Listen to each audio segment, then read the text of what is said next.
मंचाचे सरसंस्थापक छत्रपती शिवरायांना मानाचा मुजरा करतो।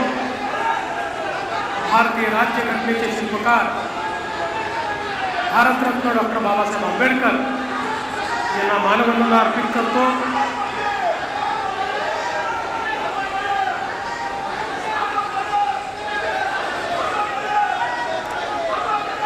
क्रांतिगुरु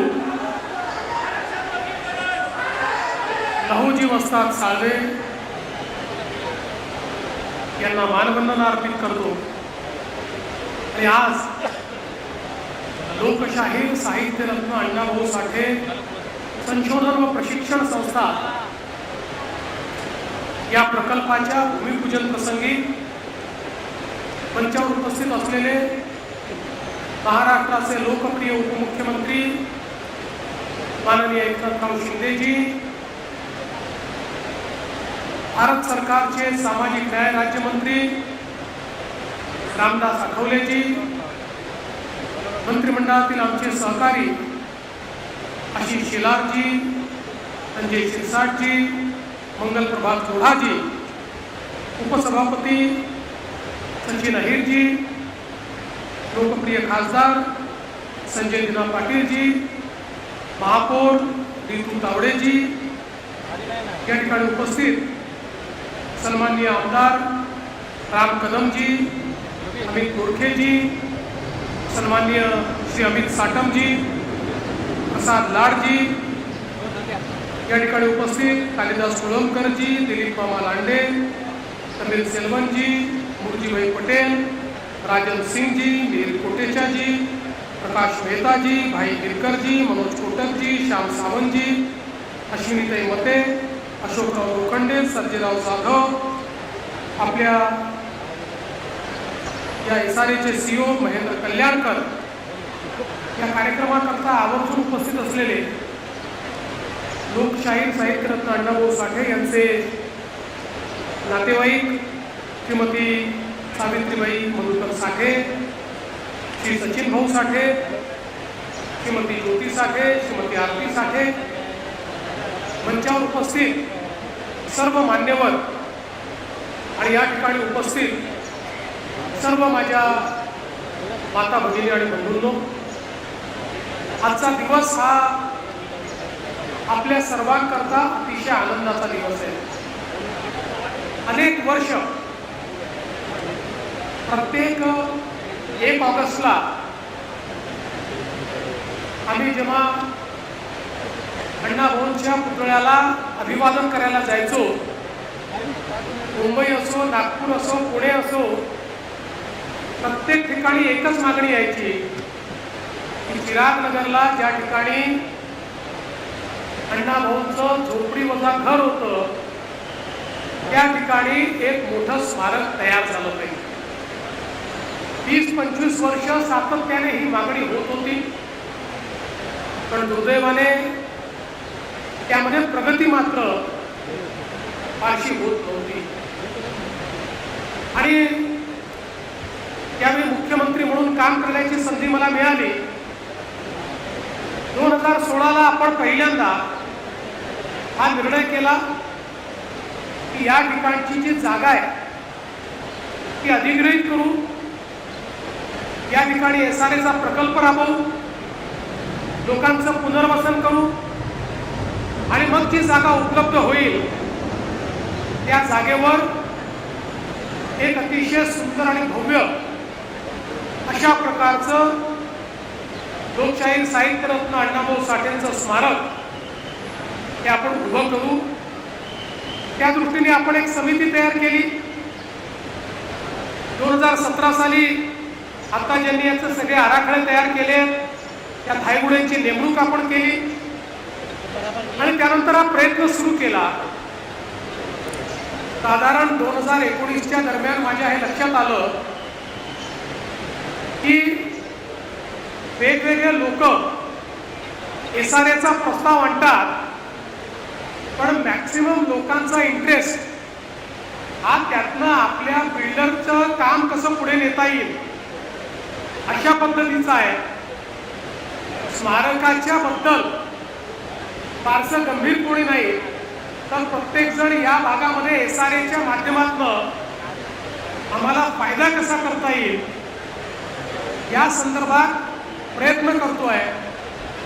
आणि म्हणून 2019च्या फेब्रुवारीत आपण पहिल्यांदा निर्णय घेतला की आतापर्यंत SRAने खासगी विकासकांना वेगवेगळे प्रकल्प करायला लावले, पण हा प्रकल्प आता खासगी विकासक करणार नाही, SRA स्वतः हा प्रकल्प करेल, SRA त्याच्यामध्ये पैसा टाकेल, SRA पुनर्वसन करेल आणि SRAच या ठिकाणी हे स्मारक बांधेल। हा निर्णय आपण केला। वेगवेगळे प्लॉट्स एकत्रित कसे करायचे या संदर्भातला निर्णय आपण त्या ठिकाणी केला। दुर्दैवाने 19च्या शेवटी सरकार गेल्यानंतर जवळपास 2.5 वर्ष या ठिकाणी फारसं काही काम होऊ शकलं। ही काही कारणं राहिली असतील, मला कोणावर टीका करायची नाही। 1-2 बैठका झाल्या, पण फारसं काही काम झालं नाही। पुन्हा 24ला शिंदे साहेब मुख्यमंत्री झाले, मी गृहनिर्माण मंत्री झालो आणि या कामाला पुन्हा एकदा मी चालना दिली आणि सातत्याने पाठपुरावा करून याचे सगळे निर्णय आपण करून घेतले। या संदर्भात त्याचा आराखडा असेल, त्याला मान्यता देणं असेल, त्या ठिकाणी टेंडर काढणं असेल, पुनर्वसन असेल। हाही प्रश्न आला की पुनर्वसन करताना अपात्र लोकांचं काय करायचं। त्यावेळी आम्ही निर्णय केला की पात्र असो की अपात्र असो, अण्णा भाऊंचं स्मारक करायचं असेल तर ते स्मारक वंचितांना उद्ध्वस्त करून करता येणार नाही। त्यामुळे प्रत्येकाला या ठिकाणी त्याचं पुनर्वसन केलं पाहिजे आणि तशा पद्धतीनं ते पुनर्वसन आपण केलं की मनापासून SRAचे की कल्याणकर आणि त्यांच्या अधीनस्थ सगळ्या अधिकाऱ्यांचं अभिनंदन करतो की त्यांनी अतिशय चांगल्या पद्धतीनं वेगानं हा संपूर्ण प्लॉट रिकामा केला आणि आता पहिल्या टप्प्याचं भूमिपूजन आपण आज करतोय। मला 2 लोकांचा उल्लेख या ठिकाणी निश्चितपणे केला पाहिजे। खरं म्हणजे मंचावरच्या अनेक लोकांनी यात खूप मोलाची मदत केली आहे, पण राम कदम जे आमचे इथले आमदार आहेत त्यांचा मी विशेष उल्लेख करेन, कारण रामभाऊने याच्या प्रत्येक पावलावर त्या ठिकाणी मदत तर केलीच, पण दुर्दैवाने पहिलं प्लॅनिंग हे चुकलं होतं आणि या ठिकाणी घर दुसरीकडे आणि स्मारक दुसरीकडे अशा पद्धतीचं प्लॅनिंग झालं होतं। कदाचित थोडं सोयीचं वाटल्यामुळे ते प्लॅनिंग करण्यात आलं होतं। रामभाऊंनी ते निदर्शनास आणून दिलं आणि सांगितलं असं चालणार नाही आणि मग पूर्ण प्लॅनिंग आम्ही बदललं आणि सांगितलं जिथे घर तिथेच स्मारक आणि अशा पद्धतीनं या सगळ्या याच्यात रामभाऊंनी खूप चांगली मदत केली। आणि दुसरं, याचा सातत्याने पाठपुरावा करणारे आमदार अनिल गोरखे यांचंही मी मनापासून अभिनंदन करेन की ज्यांनी सातत्याने या सगळ्या गोष्टींचा पाठपुरावा या ठिकाणी केला। आणि आज मला आनंद आहे की मागच्या काळात मी आणि शिंदे साहेबांनी सातत्याने बैठका घेऊन यातले सगळ्या अडचणी दूर झाल्या आणि आज या स्मारकाचं काम हे या ठिकाणी सुरू होत आहे। ही खरोखर आपल्या सर्वांकरता अतिशय आनंदाची गोष्ट आहे। आपल्या सर्वांना माहिती आहे लोकशाहीर अण्णाभाऊ साठेंचं या ठिकाणी जे कार्य आहे, जे कर्तृत्व आहे, भारताच्या स्वातंत्र्य लढ्यात असेल, गोव्याच्या स्वातंत्र्य लढ्यात असेल किंवा संयुक्त महाराष्ट्राच्या चळवळीमध्ये असेल, या प्रत्येक ठिकाणी वंचितांचा आवाज म्हणून, कष्टकऱ्यांचा कामगारांचा आवाज म्हणून आणि विद्रोहाची धार म्हणून त्या ठिकाणी लोकशाहीर अण्णाभाऊ साठेंनी एक अतिशय मोलाचं कार्य केलंय. संयुक्त महाराष्ट्राच्या चळवळीत ज्याचा मगाशी उल्लेख झाला की लोकशाहीर अण्णाभाऊ साठे आणि शाहीर अमर शेख या जोडीनं ज्या प्रकारे सामान्य तरुणांच्या रक्तामध्ये सळसळ उत्पन्न केली आणि सामान्य तरुणाईला रस्त्यावर आणून एक प्रकारे त्या चळवळीचा भाग बनवलं आणि यावेळी अतिशय दमनकारी नीती या चळवळीत चालली होती. तत्कालीन केंद्रातलं सरकार, राज्यातलं सरकार रोज लाठीचार्ज करायचं, मोठ्या प्रमाणात दमन करायचं, लोकांना मारहाण व्हायची. त्यावेळी जखमी झालेले जे आमचे संयुक्त महाराष्ट्राचे सेनानी होते हे पुन्हा एकदा लोकशाहीर अण्णाभाऊ साठेंचं काव्य, त्यांची गीत ऐकल्यानंतर त्याच ठिकाणी उभे राहायचे आणि पुन्हा संघर्षाला पुढे जायचे. आणि म्हणूनच आचार्य अत्रेंनी लोकशाहीर अण्णाभाऊ साठेंच्या बद्दल बोलताना एकदा सांगितलं, म्हणाले, अण्णाभाऊ, तुमच्या शाहिरीचं कौतुक करण्याकरता छत्रपती शिवाजी महाराजच हवे होते. ते असते तर शेरभर सोन्याची कडी तुम्हाला त्यांनी घातली असती. अशा पद्धतीनं या ठिकाणी लोकशाहीर अण्णाभाऊ साठेंचं खऱ्या अर्थानं त्यांनी वर्णन केलं. समाजातील दुर्बल, कष्टकरी, उपेक्षित, वंचित या सर्वांचं दुःख अण्णाभाऊंच्या साहित्यातनं त्या ठिकाणी प्रगट झालं. आणि त्यांच्या साहित्याला इतकं वैविध्य होतं.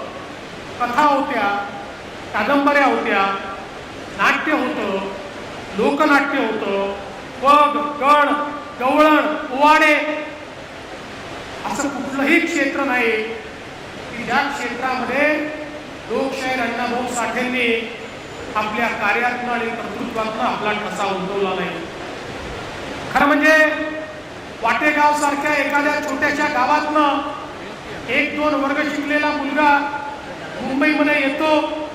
अतिशय हलाखीच्या परिस्थितीमध्ये, खायला नाही, राहायला नाही, काम नाही, अशा परिस्थितीमध्ये इथे जगतो आणि त्यातून स्वतःच्या पायावर लोकांच्या मनामध्ये एक साम्राज्य तयार करतो. हे लोकशाहीर अण्णाभाऊ साठेंनी या ठिकाणी करून दाखवलं. आणि खऱ्या अर्थानं लोकशाहीर अण्णाभाऊ साठेंच्या साहित्याची उंची काय,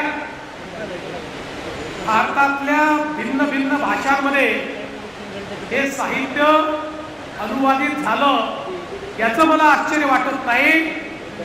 पण खऱ्या अर्थानं याचं कौतुक वाटतं आणि याचा अभिमान वाटतो की जगातल्या 27 भाषांमध्ये लोकशाहीर अण्णाभाऊ साठे यांचं साहित्य अनुवादित झालं.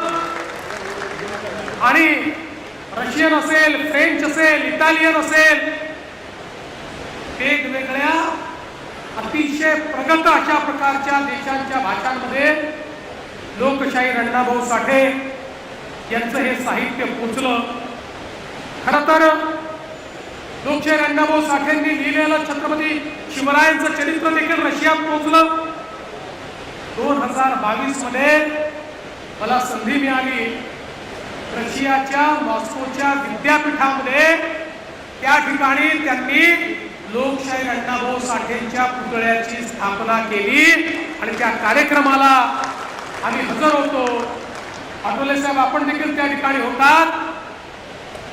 आणि त्यावेळी त्या रशियाच्या युनिव्हर्सिटीच्या लायब्ररीमध्ये लोकशाहीर अण्णाभाऊ साठेंच्या साहित्यावर कन्व्हेन्शन झालं. आणि त्या कन्व्हेन्शन मध्ये रशियन बोलणाऱ्या, रशियन रहिवासी असलेल्या अनेक साहित्यिकांनी त्या प्रकारे अण्णाभाऊंच्या संदर्भात, त्यांच्या साहित्याच्या संदर्भात आपली मतं व्यक्त केली. आमचा सर्वांचा ऊर भरून आला.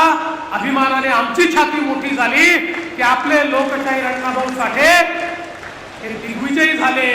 त्यांनी संपूर्ण जगामध्ये आपलं साहित्य हे त्या ठिकाणी पोहोचवलं. आपल्याला कल्पना आहे की या ठिकाणी फकीरासारखी त्यांची कादंबरी जी अजरामर झाली जो फकीरातला नायक फकीरा आजही सामान्य माणसाच्या व्यथांना अभिव्यक्ती देतो आणि केवळ अभिव्यक्ती देत नाही तर लढण्याचं सामर्थ्य देखील देतो. त्यामुळे त्यांनी जे साहित्य निर्माण केलं ते त्या काळाला सुसंगत तर होतच, पण त्यांचं साहित्य कालजयी आहे, ते आजही तेवढंच सुसंगत आहे. आणि म्हणूनच महाराष्ट्र सरकारने निर्णय करून त्यांच्या साहित्याचे खंड हे प्रकाशित करण्याचा आम्ही निर्णय केला. आणि आपल्याला माहिती असेल मागील वर्षीच आम्ही त्यातले काही खंड हे त्या ठिकाणी रिलीज देखील केले. अण्णाभाऊंचं हे जे काही साहित्य आहे हे सामान्यातल्या सामान्य माणसापर्यंत पोचलं पाहिजे आणि त्यांनी जो दिलेला मंत्र आहे तो मंत्र सर्वसामान्यांच्या जीवनाचा मंत्र झाला पाहिजे, याकरता हे सगळे प्रयत्न आपण केले.